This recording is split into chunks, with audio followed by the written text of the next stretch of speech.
o te whatalo whatu I le mai moa whaafonga mai e si o tātou atunu. O le newa tātou taunu manuia I le ulua I aso le masina o Iulai, ia I le anga le rei whaasoa al tātou atua. O ia o loo taitaina pēa le whainga malanga si o tātou atunu. Ia, whamalo le whalau, whaafitai le tai, ia awa foi le whenga iai manafa ma mtafa ioi so se whaiva o le tātou walawina.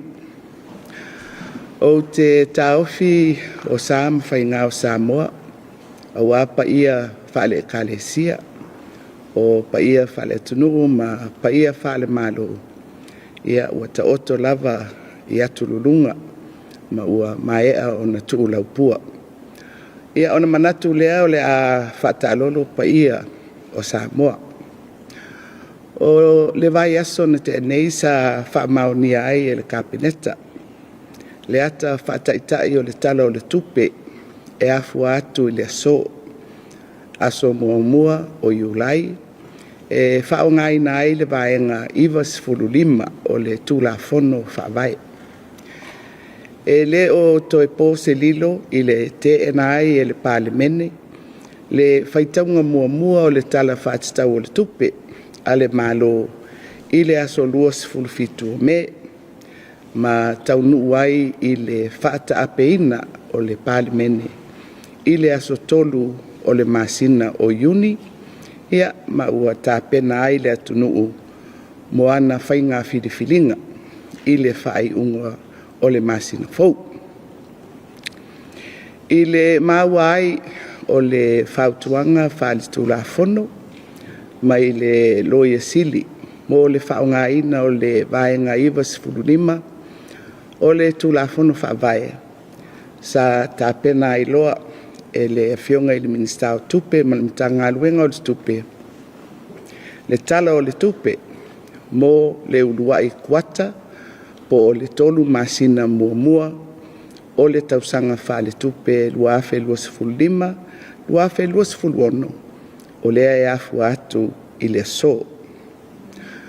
O lo manino I lalo o le vaenga Ivas Fululima o le whaavae pe a whai o se tula fono tau whaofi o le whasosoa ino tupe e le I avea ma tula fono I le aso mua o le tausanga wha le tupe lea e whaasino tonu iai e mawhai e le minista o lo tau aveina tūlanga tau tupe I le mua I tuina mai o le wha maoninga al kapeneta o na whatananga se tupe whaalu mo le wha awawina o ngā luenga se ie o ina ia avea le tūla fono tau whaofi o le whasosoa ina o le tupe ma tūla fono. I le tūlanga o le sili atu le au whai o so se tupe toe e le I whaaluina o le tupe na pasia I le tūla fono o le whasosoa ina o tupe mo le tausanga ua tuana. Whaatasiai ma se au whainga o se tupe I atusa ma le tasi vai wha po o le 25% o le tupe na pasia. I le whatatawina ai o vai ngā tupe tusa ma le vai ngā Ivas Fululima o le tūla fono whaavai. Ua whaatulanga I fo'i ma vai ngā whaamua mo le whaawawina o au nanga ai mai se tāpenanga tālawhenga I uma mo le whaatinoina o le whainga pālota tele a le atunuu I le masina fau. O vaenga whaamua e au fiai totongi o tangata whainga luenga le malo. Ngā luenga whaatino, whaamua mta ngā luenga ma ofisa o le malo. Penisione mo tangata mātutua ma fisosoani mo I latou e iai a fianga tu mau o le soifua.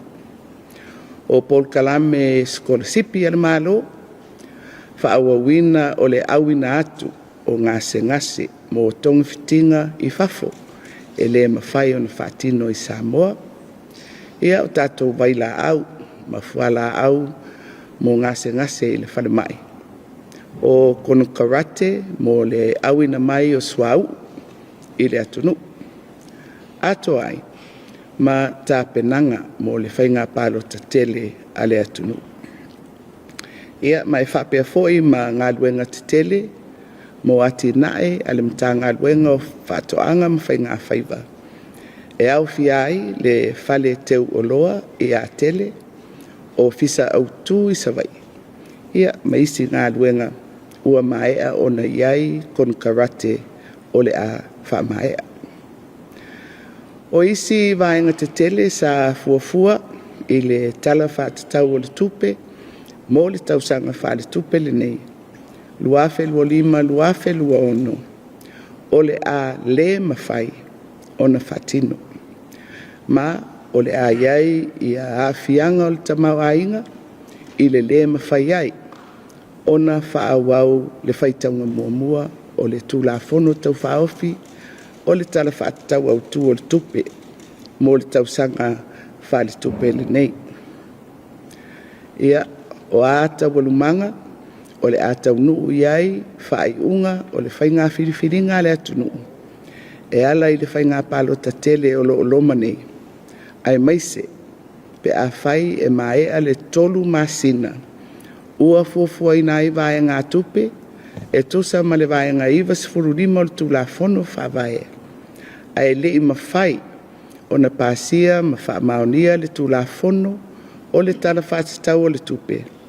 Ia o le a ilo tutoa e le kapeneta e whaavae i whautuanga whale tūlafono i nisi la asanga tala whiangai e mawhai o na whatino ina ia mautinoa le whaawawina o au nanga mo le atunu. Ia awali tia pea e le alofa tūnoa le atua, le soifua o le tātou watunu. Ai maise le whianga iai mawhaiva ese o le nei vai aso. Ia manuia lau tāpua inga Samoa. Good afternoon, Samoa. Cabinet at its meeting last week approved recommendations on the appropriation of funds for the first 3 months of this financial year 2025-2026 pursuant to Article 95 of the Constitution of the Independent State of Samoa. Following the dissolution of Parliament on the 3rd of June of 2025, when the Appropriation Bill of 2025-2026 could not proceed to its first reading on May 27th, the Ministry of Finance, in close liaison with the Office of the Attorney General, have prepared the appropriation of funds in compliance with Article 95 of the Constitution. Article 95 stipulates, and I quote, "If an appropriation bill has not become law by the first day of the financial year to which it relates, the Minister for Finance may, with the prior approval of Cabinet, authorize such expenditure, not otherwise authorized by Act, as he may consider essential for the continuance of any services until an appropriation bill becomes law, provided that the expenditure so authorized shall not exceed the amount of any unexpected balance of the vote in the appropriation law for the preceding year, together with an amount equal to 1/4 of that vote." Priorities for the continuance of service for the first 3 months of this financial year, which begins today, the 1st of July 2025, encompass public servants' salaries and overtime for those providing essential services, government ministries and statutory officers' operations, pensions for the elderly, and assistance for those with special needs, the government scholarship program, overseas medical treatment scheme, medical supplies for our hospitals, contracts for the importation of fuel, and preparations for the general election next month. The completion of projects under the Ministry of Agriculture and Fisheries, including the back house in Atele, its main office for Savai'i, and other priority works that have currently existing contracts and are about to be completed. It is important to note that there are financial implications on our economy given the current situation, particularly on the first 3 months of this financial year. In anticipation of the general elections and events that may follow, Cabinet may consider necessary available options to finance continuance of service and operations in compliance with requirements of the Constitution. God bless Samoa. Soifua.